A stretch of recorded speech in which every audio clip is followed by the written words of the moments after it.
Di saat negara-negara besar berlomba-lomba mengembangkan nuklir untuk senjata atau digunakan untuk energi alternatif, di situ pula terdapat risiko yang harus ditanggung. Senjata nuklir digadang-gadang sebagai instrumen perdamaian efektif, memberikan privilege bagi suatu negara dan memberikan keamanan. Apa jadinya suatu kota atau negara yang awalnya hidup bahagia dan aman berubah menjadi bencana? Alih-alih mengembangkan energi terbarukan, tapi risiko ini dapat juga terbilang mematikan.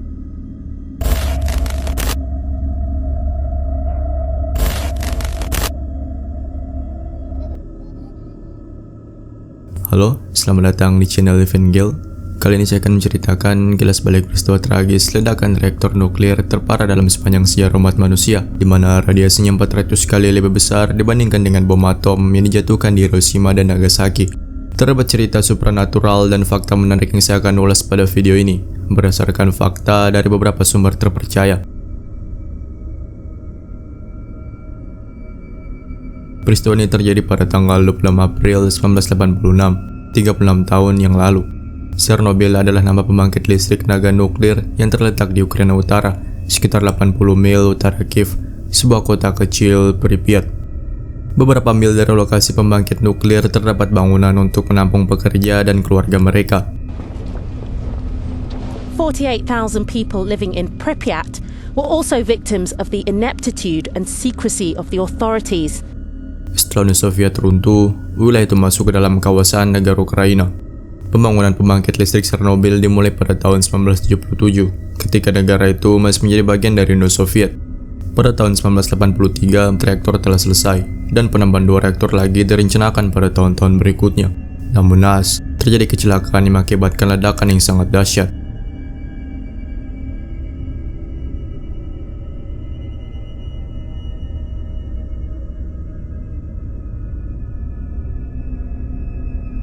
Para staf Chernobyl sedang melakukan percobaan untuk membuat pembangkit listrik lebih aman. Latihan rutin dilakukan oleh para staf untuk menguji apakah sistem pendingin air darurat akan berfungsi selama kehilangan daya.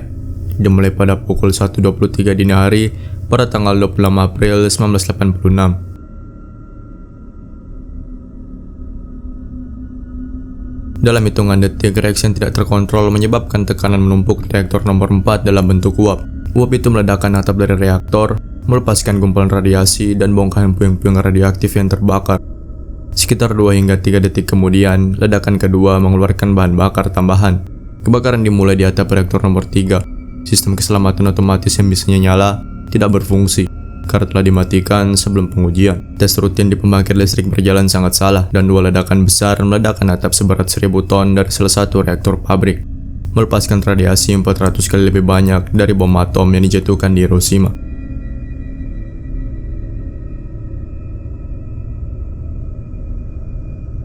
Petugas pemadam kebakaran tiba di tempat kejadian dalam beberapa menit dan mulai melawan kobaran api, tanpa menggunakan peralatan untuk melindungi diri mereka dari radiasi. Petugas pemadam kebakaran yang berani ini tidak tahu apa yang mereka hadapi, dan hasilnya, banyak dari mereka berjumlah 28 orang terbunuh akibat paparan radiasi akut. Pada sore hari tanggal 26 April 1986, pemerintah Soviet telah mengerahkan pasukan untuk membantu memerangi kobaran api. Beberapa orang dijatuhkan di atap reaktor untuk menyekap puing-puing fasilitas dan menyemprotkan air ke reaktor yang terbuka agar tetap dingin. Para pekerja dijemput dalam hitungan detik untuk meminimalkan paparan radiasi. Mereka butuh waktu hampir 2 minggu untuk memadamkan semua kebakaran menggunakan pasir, timbal, dan nitrogen. Sementara itu, kehidupan berjalan seperti biasa selama hampir sehari di kota tetangga Pripyat. Awalnya ada beberapa tanda bencana yang terjadi hanya beberapa mil jauhnya. Baru keesokan harinya, 27 April 1986, pemerintah mulai mengevakuasi 50.000 penduduk Pripyat. Penduduk diberitahu bahwa mereka akan pergi hanya beberapa hari.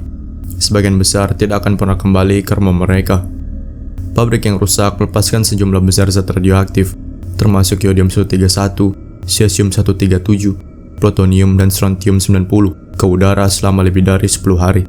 Dalam upaya untuk menahan dampaknya, pada 14 Mei, pemimpin Soviet Mikhail Gorbachev memerintahkan pengiriman ratusan ribu orang.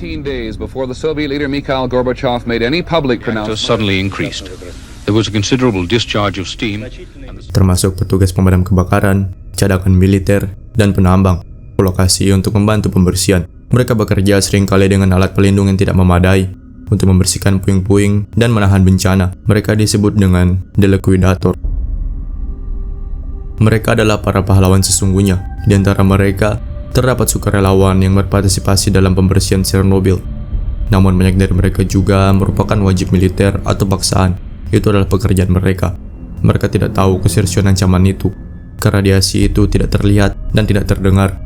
Terlepas dari semua bahaya, mereka sudah menyelamatkan ribuan nyawa. Pemerintah Soviet juga mencoba menggunakan robot buatan mereka bernama Lunokhod. Lunokhod adalah robot penjelajah bulan tanpa awak yang dikerahkan oleh USSR untuk membantu membersihkan puing-puing dari ledakan reaktor. Were to roam freely across the moon's surface. Arrived at the moon aboard the Luna 17 spacecraft in November of 1970. Namun sayang, robot itu tidak bisa membantu karena malfungsi akibat radiasi, dan pada akhirnya manusia harus mempertaruhkan nyawa mereka. Berbagai cara dilakukan oleh Uni Soviet untuk membersihkan dan mencegah penyebaran zat radioaktif, dengan membangun kubah raksasa untuk menutupi reaktor atau biasa dikenal dengan sarkofagus Chernobyl. Kubah ini dirancang untuk menahan puing-puing radioaktif selama 100 tahun. Mereka juga menanam jamur untuk menghilangkan racun dalam proses yang dikenal dengan fitoremediasi. Rami ditanam di Chernobyl untuk menghilangkan racun dari tanah.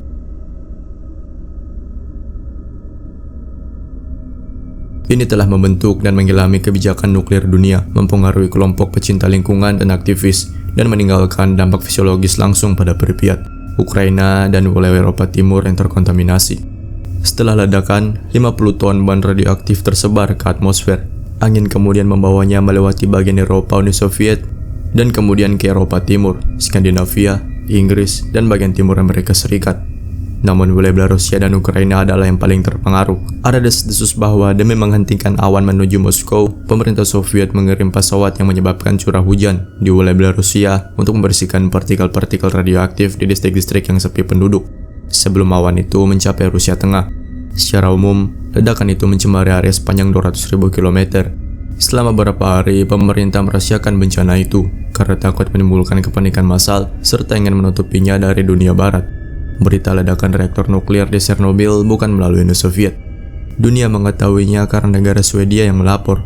Pada saat itu, ketika detektor radiasi di pembangkit listrik tenaga nuklir Forsmark di Swedia, 1100 km jauhnya meledak.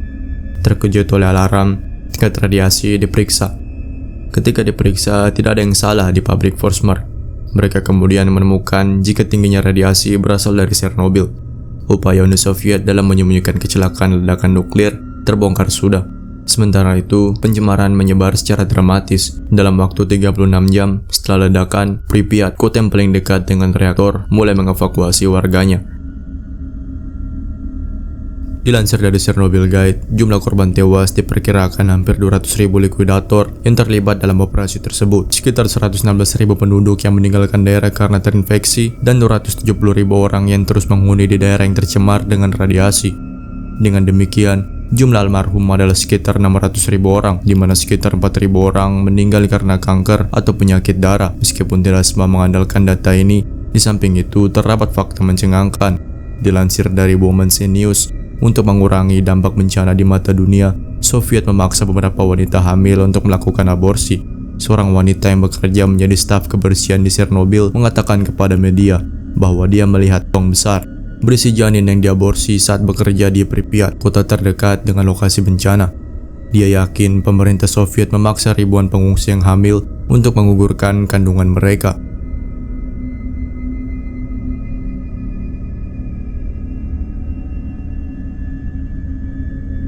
Akibat ledakan Chernobyl tidak hanya menyebarkan zat radioaktif yang tinggi yang berbahaya bagi manusia, tetapi juga melahirkan monster yang sangat mematikan.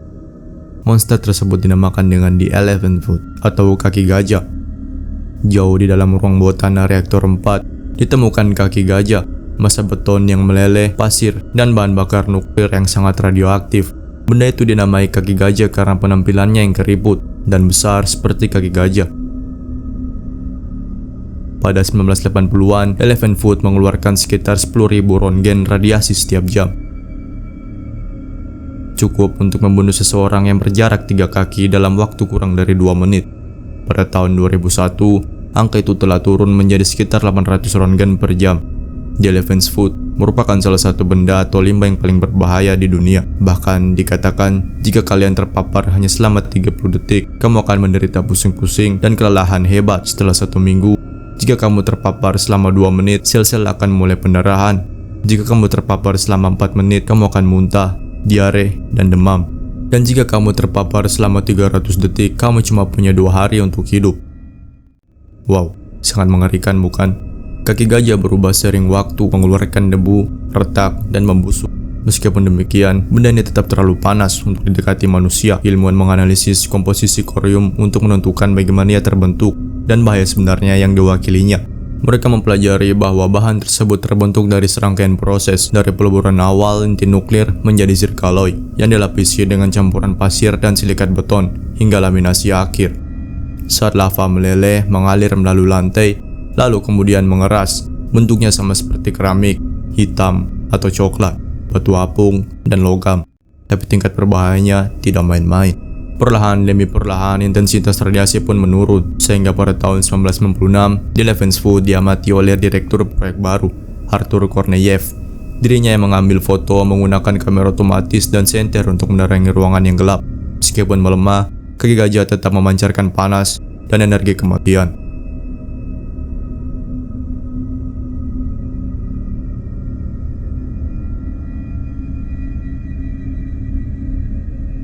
Pada tanggal 26 April 1986, para pekerja melihat makhluk spiritual terlihat di atas langit Chernobyl. Mereka juga mengaku telah melihat makhluk menakutkan ini tepat sebelum ledakan. Dikutip dari news.com, seorang narasumber bernama Maxwell yang juga seorang arkeolog dari Sydney adalah satu-satunya arkeolog yang pernah bekerja di Chernobyl. Menurut rumor yang beredar bahwa 5 karyawan telah melihat makhluk besar tanpa kepala, gelap dengan sayap yang besar, dan mata merah menyala, kata Maxwell. Maxwell juga menyebutkan bahwa orang-orang yang menyaksikan penampakan ini mulai melihat mimpi mengerikan, dan mereka bahkan mendapat panggilan telepon anonim yang mengancam. Para pekerja reaktor nuklir melaporkan kejadian ini kepada pejabat setempat, tetapi mereka tidak mempedulikannya, dan akhirnya reaktor nomor 4 meledak pada tanggal 26 April 1986.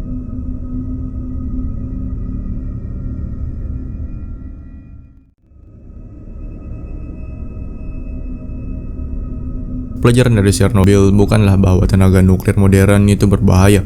Pelajarannya adalah bahwa berbohong, arogansi, dan penindasan kritik itu yang berbahaya, akibat gengsi Uni Soviet pada negara-negara barat lainnya. Meskipun tenaga nuklir tentu memiliki risiko, ini adalah salah satu bentuk energi teraman untuk lingkungan, terbersih, dan paling andal di dunia. Ini harus diatur dan dipantau secara ketat. Tetapi potensi tenaga nuklir untuk secara dramatis mengurangi konsumsi bahan bakar fosil dan emisi karbon.